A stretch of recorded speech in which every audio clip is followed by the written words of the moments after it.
everyone, welcome to the second installment in minor threats.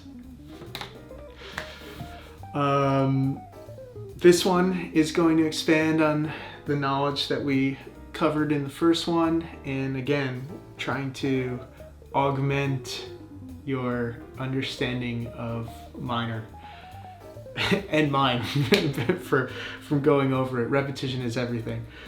Pun intended, by the way. So without further ado, let's get into this lesson.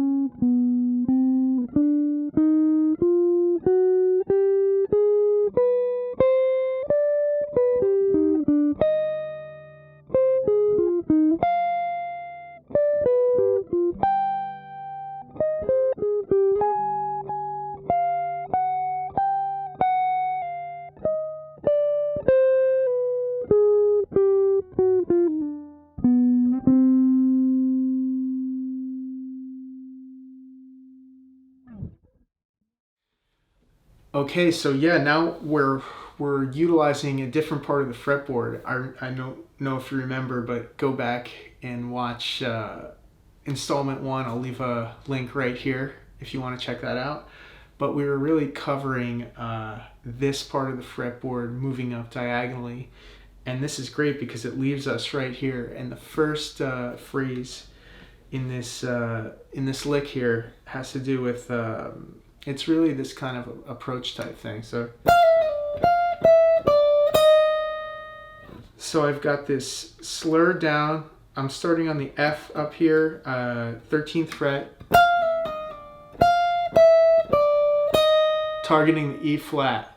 So I'm starting at the 13th fret here, chromatic down with a slur, three fingers.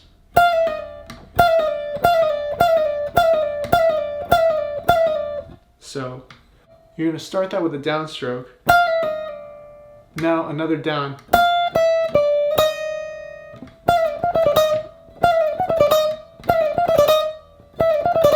So that's a good thing to just practice.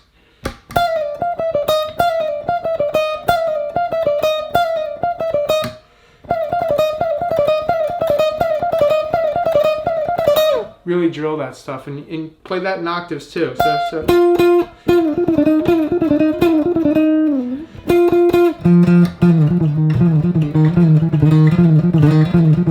because it feels different in each octave. You gotta really drill it.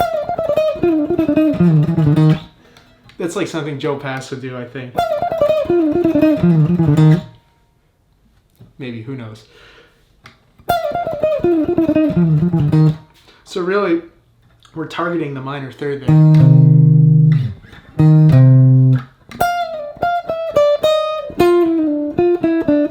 So let's get back to this lick. So, what do you think? Another augmented there. So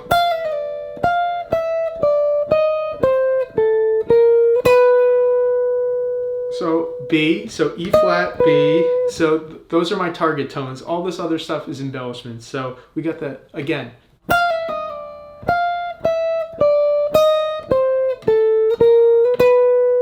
Now we have this,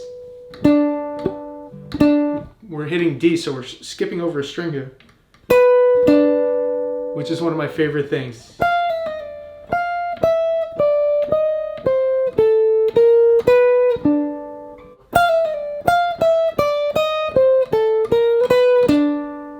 Okay, so let's add in the next line now. So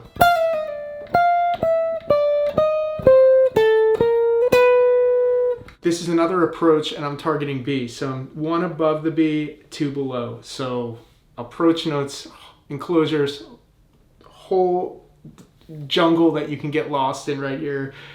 It's incredible. That's a lesson in itself. I'm just gonna touch on it and tell you what it is, but there's a whole system for this. not going to get into it right now. It's too heady. But I will tell you how to play this lick.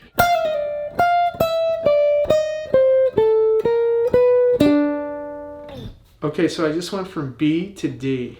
So I kind of pivoted there.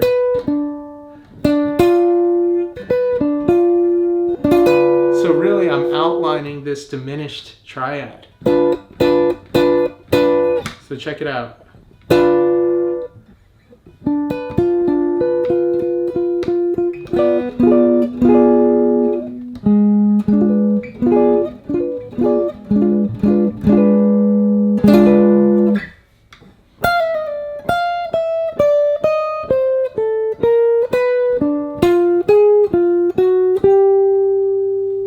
So targeting G again. So my target tones are really this E flat, B, D, G. So really that using that diminished arc to get to G, and that's real. That's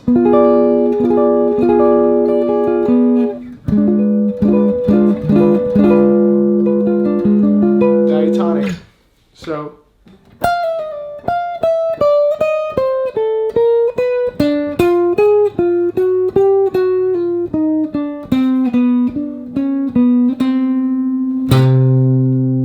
there's the first part of the lick right there. So I targeted C. So again, targeting that E flat, B, G,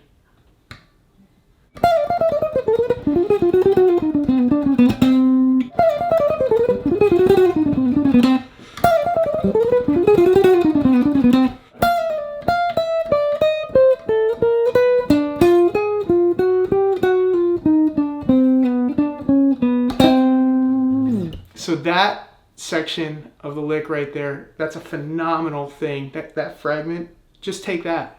You could just take that and have a field day with it. Check it out.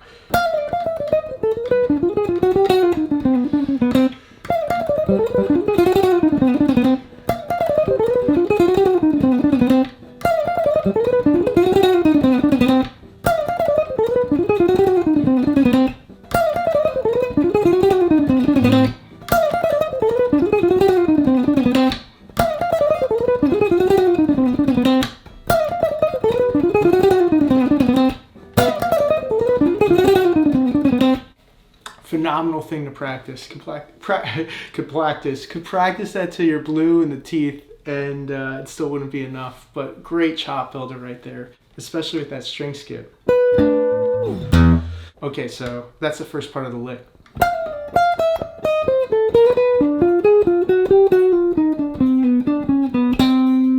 Now I'm gonna shift, and I hit that with my end with my middle finger there, but then I'm gonna come over with my first finger and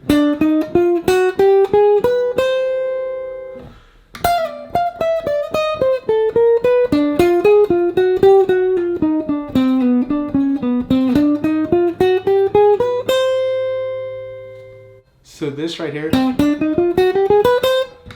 great little fragment. And that is that harmonic minor bebop scale again.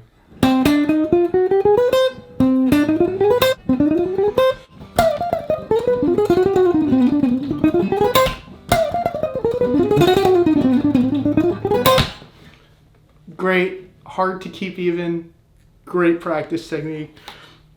You don't have to blaze it at that speed, but eventually you will if you just get it down and internalize it. Okay, so that brings us to the next part of the lick right here. So we have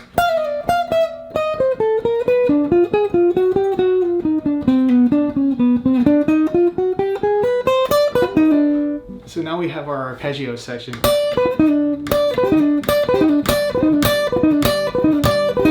So it's that kind of snappy type thing.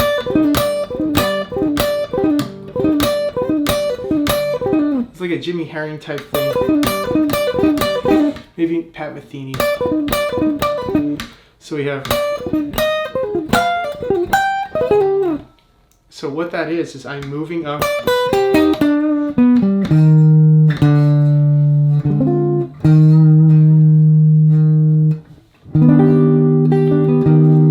7 sharp 5. That's where I'm starting from. So briefly, I'm just going to touch on this, but the chords in harmonic minor are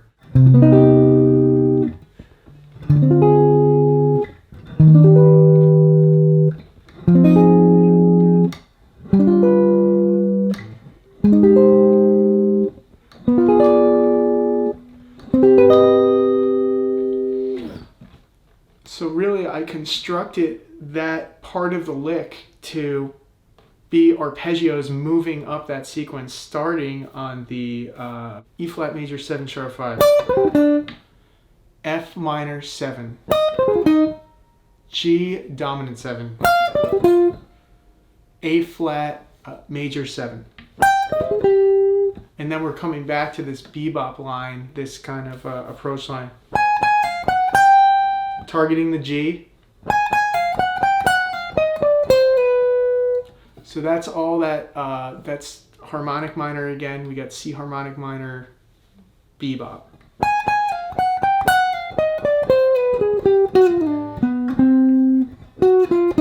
There's that flat 5.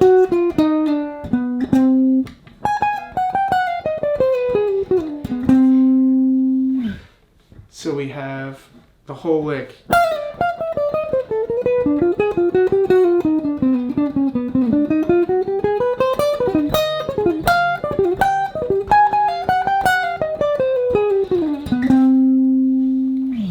Super cool lick, kind of running out of room right there, but you're exploring a lot of stuff and something to keep note of. Definitely that augmented triad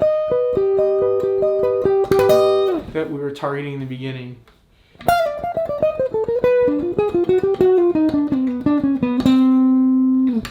That fragment of the lick is super important.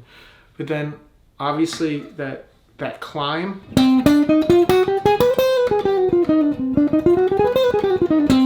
that's good to practice right there.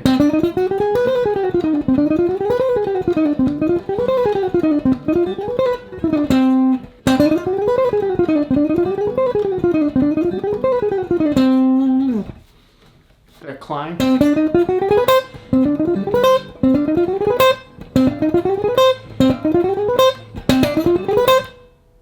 And maybe even coming down.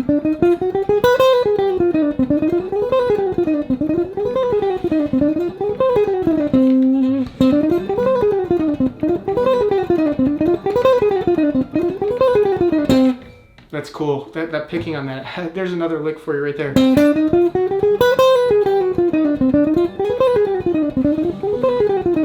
The arpeggio's running up, super important.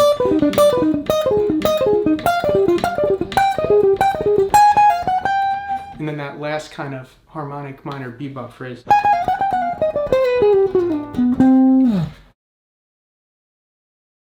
The entire time I was using a Yamaha THR 10X, an old school amp slash interface, one of the best creations ever made. And I was going right into Logic, and I was utilizing the Corey Wong Neural DSP plugin, and I was utilizing his 335 preset, which is absolutely phenomenal. I'm really impressed. I thought that I was wondering if I should mic up an amp, but I tried out the neural stuff and it's very lifelike and it responds like a real amp would. It's one of the few plugins that I've come across that does that, and I'm very happy to be using it. And then of course I'm utilizing my trusty Pickboy pick, Posigrip Jazz 1.5. Massive part of my playing. Love Pickboy. This is made out of celluloid. Celluloid is very close to tortoiseshell, and the celluloid that Pickboy Osiamo uses, Osiamo distributes Pickboy. Pickboy is a Japanese company, is of the highest quality. It is pretty much unrivaled in my opinion. I have not felt something that responds more natural or is more warm than these picks right here. So I'm always utilizing that. This is a Gibson ES 175 from 1986. And this is one of those guitars that I knew I had to pick it up when I saw it, and I think it's going to be a lifelong companion. I'm really, really stoked to be playing it. So yeah, I hope there was some inspiring stuff in there. Again, these are advanced concepts, but just work on one fragment and drill it until you can play it to where you're not thinking about it whatsoever. I'm still thinking about some of this, so I practice this stuff a lot, and it takes a lot of dedication, but I think the results are massive, and you can really, really increase your spheres of knowledge on minor and come up with some really cool flavors in your solos. So that was the second part, so please stay tuned for part 3, and that's going to be coming next week. Please remember to like, subscribe, and comment, and check out www.christiancolabelli.com for all things Christian Colabelli. And I'll see you on the next one. I thank you so much for watching this, and happy improvising. See you soon. Peace.